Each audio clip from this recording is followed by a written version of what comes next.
"Are you lost, Grandpa? The air show isn't for another month." The voice was sharp, laced with the kind of smug certainty that only youth and a little bit of authority can produce.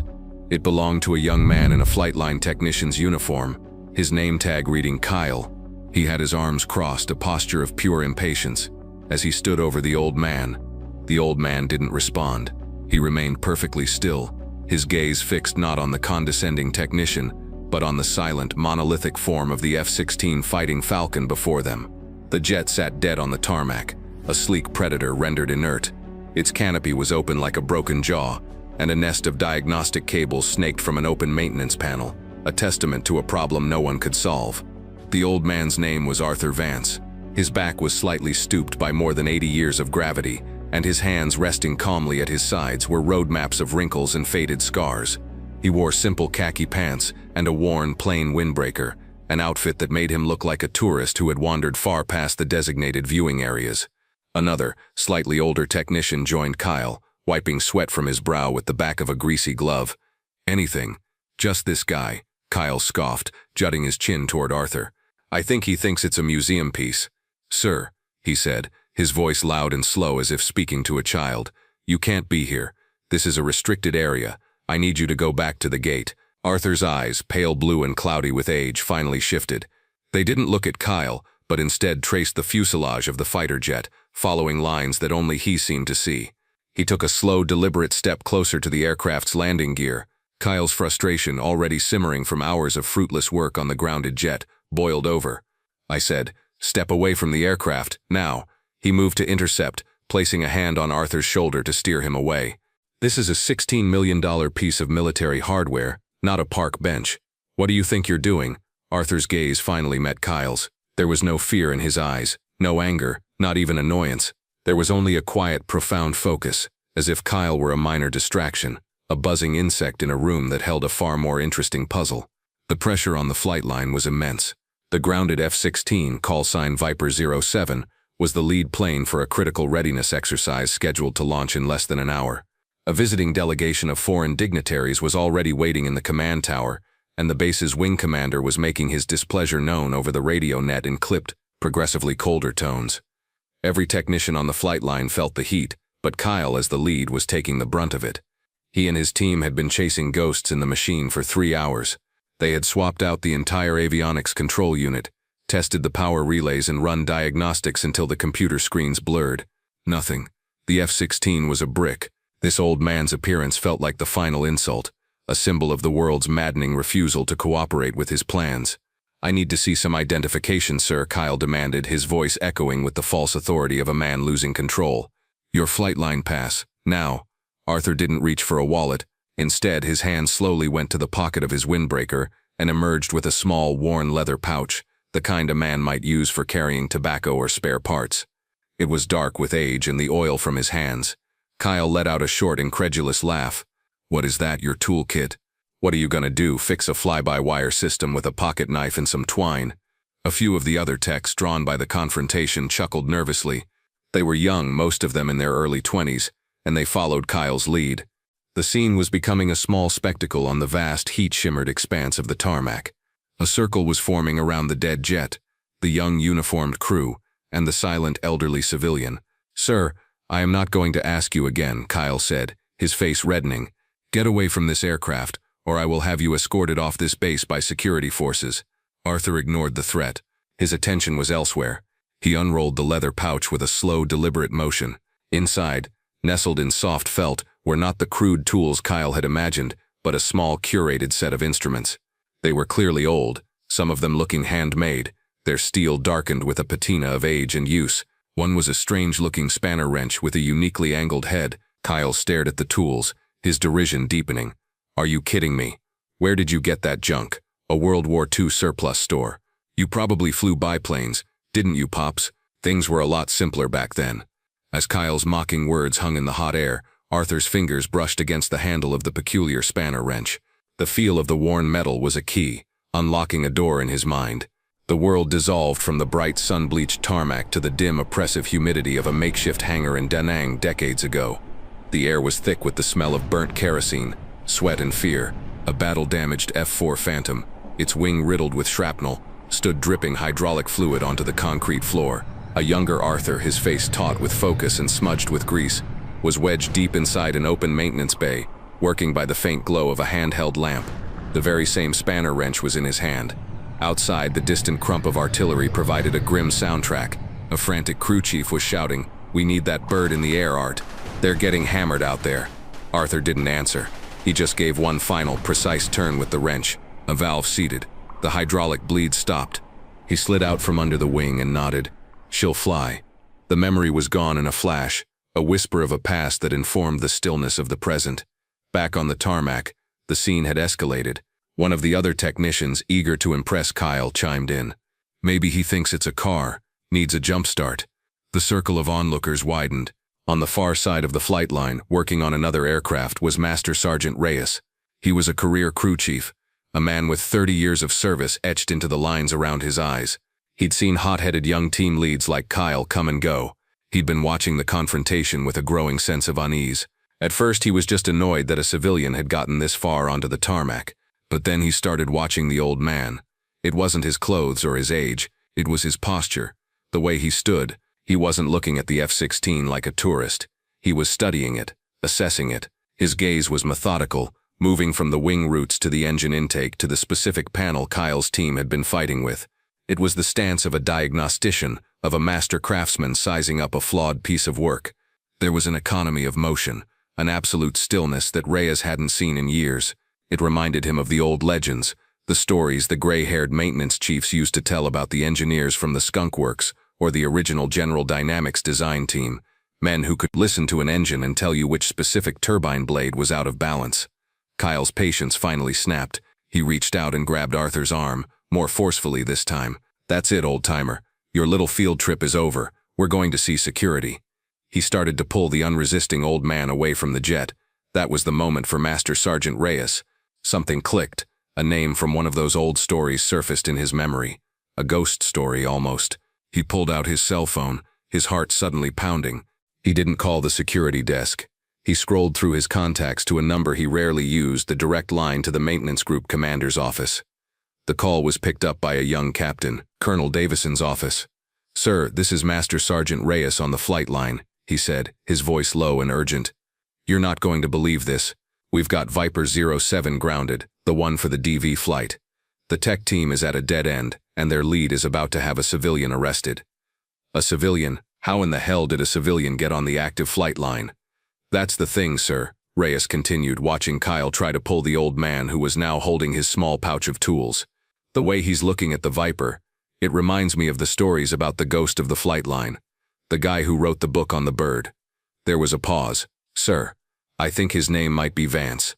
Arthur Vance." The silence on the other end of the line was immediate and absolute. The phone call landed like a grenade in the wing commander's office. Colonel Matthews was in the middle of a tense briefing with his operations chief, the grounded F-16, the single, infuriating topic of conversation. His executive officer burst in without knocking, an act that would normally earn him a week of scut work. "Sir, you need to take this call. It's from the MX Group commander's office. It's about the civilian on the flight line." Matthews snatched the phone, his face a thundercloud. "What is it?" He listened, his expression shifting from anger to confusion, and then to stunned disbelief. His knuckles went white on the phone. "Say that name again." He listened once more. "Vance? Are you sure? Arthur Vance?" The colonel's face went pale. He shot to his feet, knocking his chair back. The operations chief stared, bewildered. "Get me his file," Matthews barked at his aide. "The archive file. The one marked living legend. Now." The aide, sensing the seismic shift in the room, scrambled from his desk and sprinted towards the records vault. Colonel Matthews turned his attention back to the phone, his voice now a low, urgent command. "Listen to me very carefully. Get on the radio to the flight line. I want you to tell that technician, by my authority, to stand down. Do not let anyone touch Mr. Vance. Do not let anyone speak to him. Everyone is to freeze. Is that clear? That is a direct order from the wing commander. I am on my way." He slammed the phone down and grabbed his flight cap. "Get the command car. Now, tell them to clear the way to the main tarmac." But on the sun-baked concrete, the stand-down order had not yet arrived. Time on a flight line can move in strange ways. An hour can feel like a minute, and 10 seconds can stretch into an eternity. For Kyle, emboldened by Arthur's continued silence, This was his moment to reassert his authority in front of his crew and the growing number of onlookers. He was still holding Arthur's thin arm, a tangible symbol of his control. He leaned in, his voice dripping with condescending pity. "Look, I get it. Things get confusing when you get older. But you are a danger to yourself and to this equipment. For your own safety, I'm taking you to the security office. They'll get you checked out. Maybe call your family." He was effectively declaring the old man senile, a final public humiliation. He gave Arthur's arm a firm tug, intending to march him across the tarmac in a walk of shame. "Let's go. The show's over." It was at that precise moment that a new sound cut through the air. It wasn't the whine of a jet engine or the crackle of a radio. It was the piercing wail of sirens, and they were getting closer fast. But these weren't the familiar whoop-whoop of the base patrol. This was the powerful deep yelp of command escort vehicles. Heads turned. In the distance, a black staff car, flanked by two imposing security trucks, was racing towards them, lights flashing. They didn't slow as they approached the congested area, but sped on with an alarming lack of caution, scattering airmen who leaped out of the way. The convoy screeched to a halt in a perfectly executed formation just yards from the grounded F-16, creating a barrier between the crowd and the scene. The passenger door of the staff car flew open before the vehicle had fully stopped. Colonel Matthews, a full-bird colonel with a chest full of ribbons, launched himself out. His face was a mask of controlled fury. He was followed by his command chief master sergeant and the maintenance group commander. They moved with a singular, terrifying purpose. The entire flight line froze. The casual chatter, the nervous laughter, the hum of activity, it all ceased. The arrival of a single wing commander on the flight line was a rare and serious event. The arrival of the commander with his entire senior staff moving like a strike team was unheard of. Kyle stopped dead, his hand still clamped on Arthur's arm. He stared, his mind failing to process the scene. Why was the base's top officer here? For him? For this old man? Colonel Matthews didn't look at the crowd. He didn't look at the multi-million-dollar jet. His eyes, burning with an intensity that could melt steel, were locked on one person and one person only, Arthur Vance. He strode forward, his polished boots eating up the distance on the concrete. He walked right up to Kyle, his gaze so ferocious that the young technician flinched as if he'd been physically struck. Matthews stopped 2 feet from them. He didn't yell. He didn't speak. He simply looked at Kyle's hand on Arthur's arm. The meaning was unmistakable. Kyle snatched his hand away as if the old man's sleeve were red hot. Then Colonel Matthews turned his full attention to Arthur. In one crisp, powerful motion, he brought his hand up to his brow and rendered the sharpest, most profound salute of his career. It was a gesture of such deep, unwavering respect that it seemed to vibrate in the silent air. "Mr. Vance," Colonel Matthews said, his voice ringing with emotion for all to hear. "It is an honor, sir." A collective, silent gasp rippled through the crowd of airmen. Jaws dropped, eyes widened. Kyle looked as though the ground had vanished beneath his feet. He swayed slightly, his face completely drained of color. Matthews held the salute for a long, pregnant moment before slowly lowering his hand. He kept his back ramrod straight, addressing Arthur but speaking loud enough for every person on the tarmac to hear his words as a formal decree. For the benefit of those who are too young or too ignorant to know whose presence they are in, Matthews began, his voice booming with authority. "This is Mr. Arthur Vance. In the early days of the Viper program, he was known as the ghost of the flight line because he'd appear out of nowhere and solve problems the engineers swore were impossible." He paused, letting the weight of the title sink in. Mr. Vance was a lead design engineer for the original YF-16 prototype. He personally wrote 3 chapters of the maintenance manual that you technicians use every single day, the very fly-by-wire system that's giving you fits. He holds 2 of the core patents on it. Matthews took a step closer, his eyes scanning the faces of the stunned young airmen. During Operation Desert Storm, a software glitch in the avionics suite grounded an entire forward-deployed squadron. The Pentagon was scrambling. While they were still holding meetings, this man got on a transport, flew into a war zone with a small case of tools, and personally got all 24 Vipers back in the air in 36 hours. He didn't ask for a medal. He didn't ask for a commendation. He just did the work and flew home. The silence on the tarmac was now one of pure, unadulterated awe. Master Sergeant Reyes, watching from the edge of the scene, simply nodded, a look of profound validation on his face. He had recognized greatness, even when it was quiet. "This man," Colonel Matthews concluded, his voice softening with reverence as he looked back at Arthur, "is not just a veteran or a contractor. He is a living part of this aircraft's soul. He has forgotten more about the F-16 than any of us will ever know." Finally, The full, terrifying weight of what he had done crashed down on Kyle. He had not just disrespected an old man. He had mocked a founding father. He had threatened a legend. Colonel Matthews then turned, and the warmth in his expression vanished, replaced by a gaze as cold and hard as Arctic ice. He fixed it on Kyle. "Technician," he said, his voice deceptively soft. "Lethal. What is your name?" "Kyle, sir. Airman first class. Kyle Peterson," he stammered, his own name sounding foreign and foolish in his mouth. "Airman Peterson," Matthews said, the name tasting like poison. "Your arrogance and your ignorance today have brought shame to this wing. You were faced with a problem you couldn't solve, a failure of your own technical skill, and you chose to channel that failure into cruelty. You chose to humiliate a man whose boots you are not worthy of polishing." He stepped closer, his voice dropping even lower. "You looked at a living legend and saw nothing but a target for your own inadequacy. You are a disgrace to that uniform." The public rebuke was devastating, a professional execution performed in front of the entire flight line. Kyle stood, paralyzed by shame, unable to look away from the colonel's wrath. But then, a quiet voice cut through the tension. "Colonel, that's enough." It was Arthur. He had been silent throughout the entire ordeal, but now he spoke. His voice was not strong, but it carried an undeniable authority that even the wing commander instantly obeyed. Matthews fell silent. Arthur Vance turned to the trembling young man. He looked at Kyle, not with anger or pity, but with the calm gaze of a teacher. "Son," he said gently, "the machine doesn't care about your rank. It doesn't care about your pride. It only cares about the truth of the problem." He raised a slightly shaky hand and pointed not at the complex avionics bay where Kyle's team had been working, but at a small, almost hidden panel near the portside landing gear strut. "You were all looking in the wrong place," Arthur explained. "You were looking at the brain. The problem isn't in the brain, it's in the nerves. Right there," he pointed again. "That's the hydraulic bypass actuator for the emergency power unit. It's a known issue on the Block 30s, especially after a cold soak at altitude. The valve gets sticky." He looked down at the small leather pouch in his hand which he had held onto this whole time. He unrolled it and picked out the strange custom-made spanner wrench. He held it out to Kyle.